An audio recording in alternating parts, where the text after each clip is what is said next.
Hello and welcome to a new episode of Plug In with the Unchargeables. My name is Natalie and I'm the founder of the Unchargeables. It's a community for people with chronic illness. We are mostly active on Facebook. We have a Facebook page and a closed Facebook support group. We have a website. We are on Instagram, on Twitter, and on Pinterest. So we're kind of like all over the place. And we have a shop, a chronic illness apparel shop at theunchargeablesshop.com. Every week we go live with a panel of chronic illness warriors and we talk about a specific topic. And this week our topic is insomnia, relaxation techniques, and meditation. So like I said, my name is Natalie. I'm a 34-year-old mom of a 6-year-old little girl. I have fibromyalgia and Hashimoto's, and I live on the island of Lanzarote in Europe. It's a Spanish island in the middle of the Atlantic Ocean. My most debilitating symptom actually used to be fatigue, but I'm on the road to recovery. Well, not complete, a cure is not possible, but into complete remission, hopefully, so my fatigue is way less than it used to be before. Our panel with us today, we are with 4 in total. So, Julia, can you please introduce yourself? Hello, I'm Julia Sheely. I am in South Carolina in the United States. I am 33 with a soon-to-be 5-year-old and a soon-to-be 3-year-old. I have hydrocephalus, Klippel-Feil syndrome, and well, the list keeps going. We'll just leave it at those 2. Since we are talking about, Kate.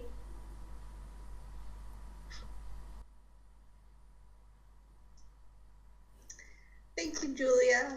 Hey everyone, it's me, Kate again. I live in Michigan and I have hydrocephalus, PCOS, and IIH. Hello.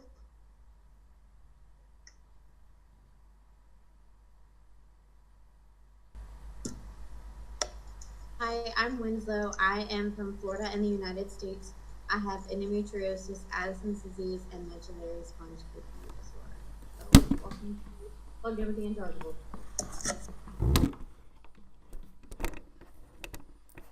So, like I said before, this week we're discussing insomnia, relaxation techniques, and meditation. So, each of the panelists will have something to add to that.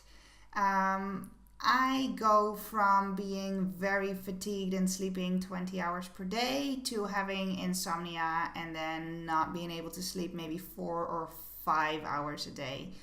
What I try to do, which I find very difficult, but I try to cycle the light. So that means during the day, make sure that I'm in a well-lit room, because I used to really stay in a dark room all day long, which is very bad for your sleep cycle. So now during the day, I make sure that I have at least 15 minutes of sunshine every day outside in the sun. Usually I can go up to 30 minutes. Luckily, it's mostly sunny here. And then at night, I try to shut down all my screens and shut off my lights before I go to bed, and then just relax a little bit before I actually go to sleep, because I have noticed that helps with my insomnia. And also, when I wake up in the middle of the night, I like to check my phone, which I know is not a good thing to do. But when I really wake up and I can't fall back asleep again, and I do end up looking at my phone, I have this app now that gives a blue light filter. So you don't get the blue light in the middle of the night to disturb your sleep cycle even more. So that's one tip I can give. Julia, over to you. What's the tip you can give? For insomnia, the biggest for me was trying not to drink caffeine for my shot-related headaches after noon. First started off by switching from my lovely coffee to different teas, where there is no, of course, cure for those headaches. I think I can really do for them. A lot of what I started doing was muscle through them, just so I can sleep at night, because I noticed the less I slept, the worse they got, or at least they felt worse. They may have been worse, anyways.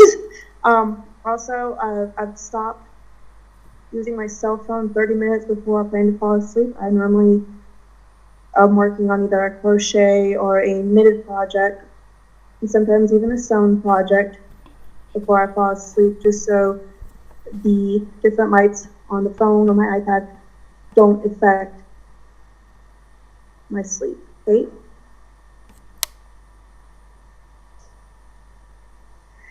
As insomnia goes, I'm pretty lucky. I haven't had much with that.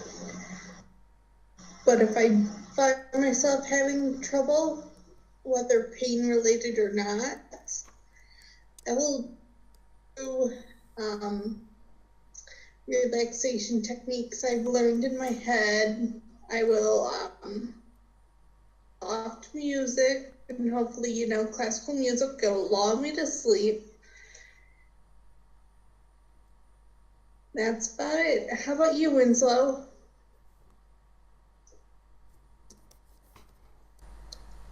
Well, my experience with insomnia is kind of interesting. Having an endocrine disorder, my circadian rhythm does not exist. So, Natalie, I'm super glad that the light and all that works for you. I don't have a circadian rhythm naturally because my endocrine system shut down. So, sleeping and insomnia, my friends tell me that I'm a vampire. I tend to not sleep well, but I learned that even if you don't sleep, you can still rest. And that is a key that I think a lot of us with chronic illness really need to hone in on, because even if you're not sleeping, if you're up frustrated, I got to the point where if I couldn't sleep, I would just get up and watch TV, and that would re-wake me up, and I would be up for days, and it would make me sicker, and it just was a spiral that I couldn't get out of. So I have found that guided imagery and meditation really works well for me. Natalie is going to post some links to some guided imagery and meditation videos that are on my personal YouTube that I have done.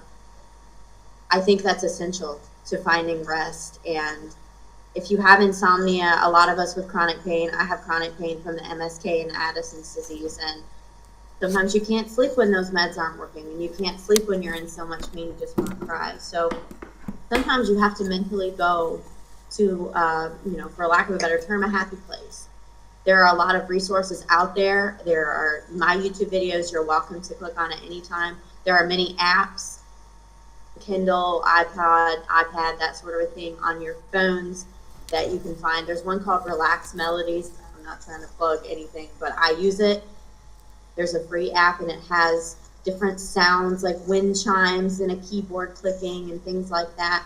Those things help me find rest. So when you can't necessarily find sleep, finding rest is important. And hopefully if you get sleepy enough, you will fall to sleep and find that rest totally. So that's my suggestion, is guided imagery and meditation. And even if you can't sleep, getting up and turning on the TV is really not gonna fix that. I know that sometimes we have to do that because of pain, but truly finding that rest has helped me.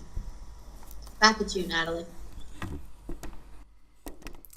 Thank you, Winslow. Well, the second part we're going into next to insomnia is meditation techniques and relaxation techniques. I'm going to tell you that I suffer from anxiety.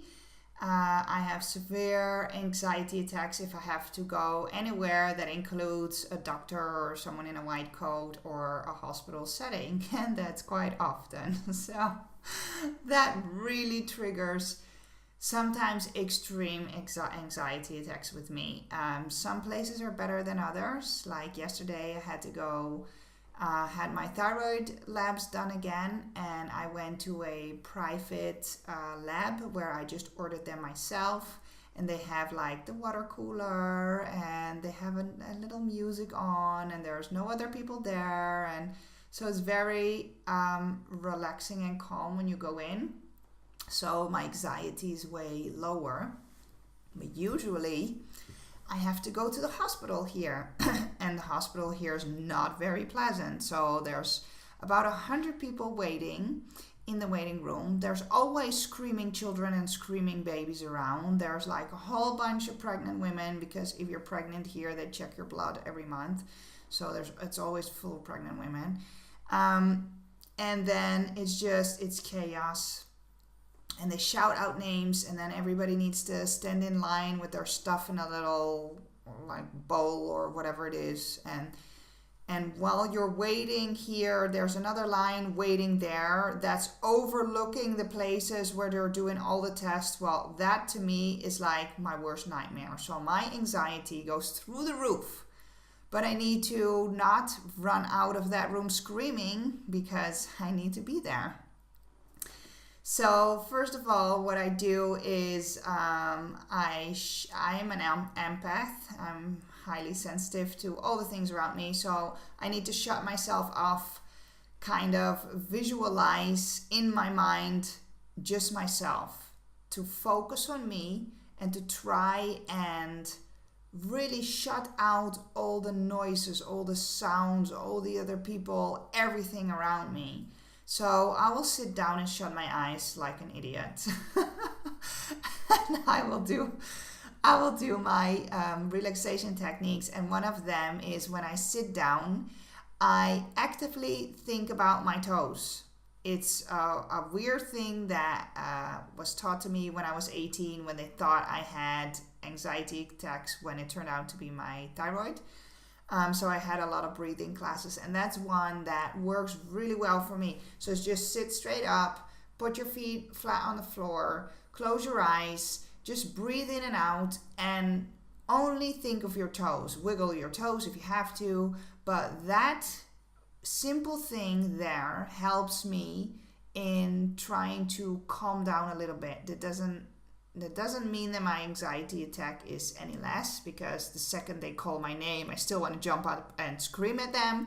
But it keeps me calm during this period, because maybe I have to wait there for half an hour. Maybe I have to wait there for an hour, and it's very draining if you're so anxious all the time. So that's how I keep myself calm in this situation where my mind is just going insane. Kate, do you have anything to add to relaxation techniques?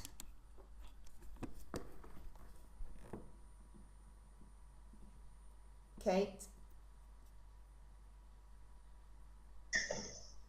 Thank you, Natalie. I'm so sorry you have such bad anxiety and like code syndrome. That really sucks.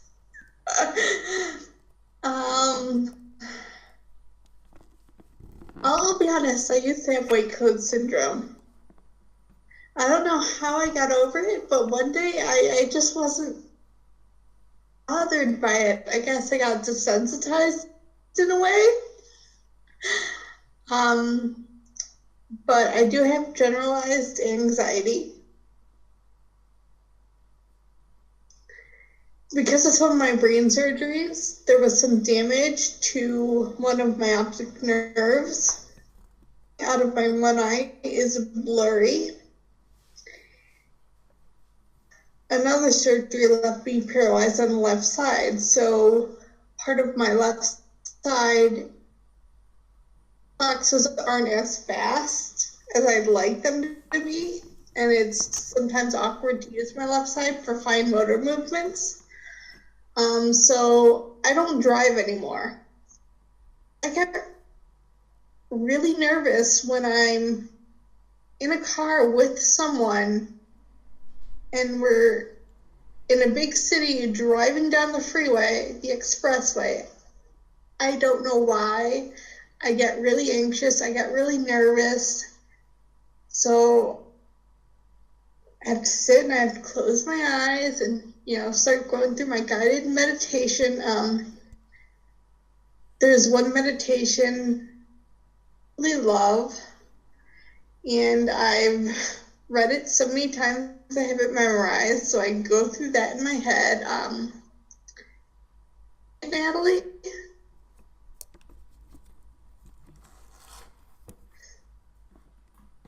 Winslow. It's called I Thirst. It's essentially about a person's spiritual struggle, but in a way that just calms me down, because anxiety kind of has a spiritual element. Like, I know I'm stretching a bit, but yeah, just go with it. Slow.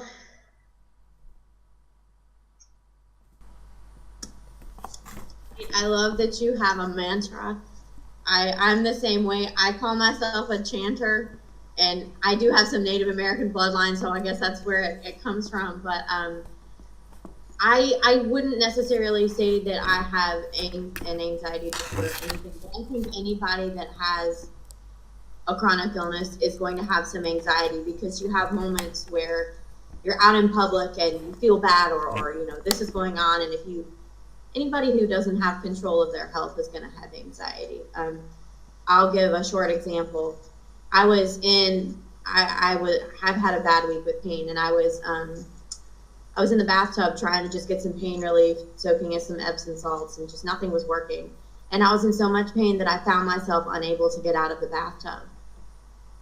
I typically don't have claustrophobia. I typically don't have anxiety, but I was in so much pain that I couldn't get out of the bathtub. And it was about 4 a.m.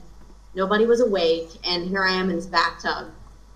And I kind of started to panic, because I felt very trapped in my own body and very trapped in this bathtub.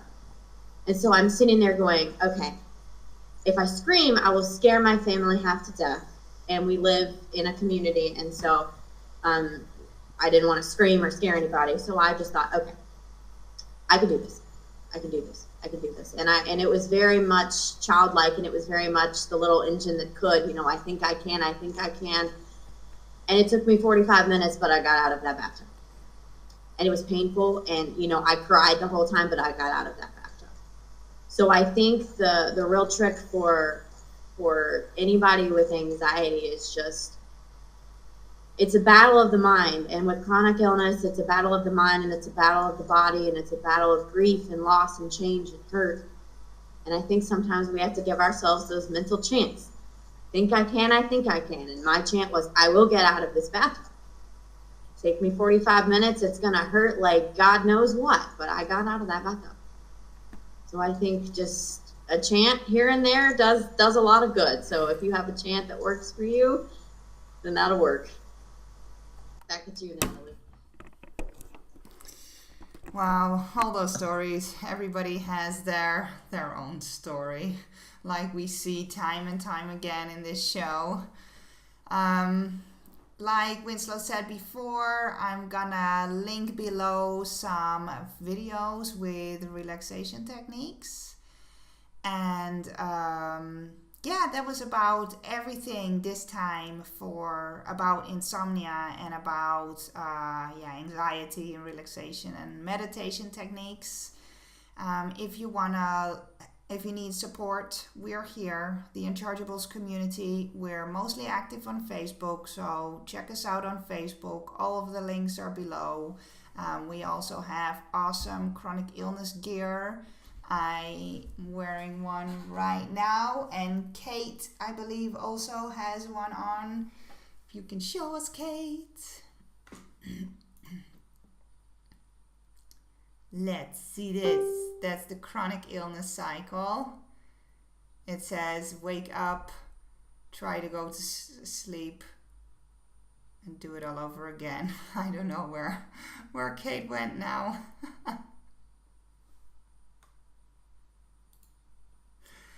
Anyway, if you like one of the t-shirts, let us know, and you can find the link below in the comments to the shop, and you can shop all our awesome gear then. Thank you so much for tuning in again this week, and we'll see you the next time. Bye!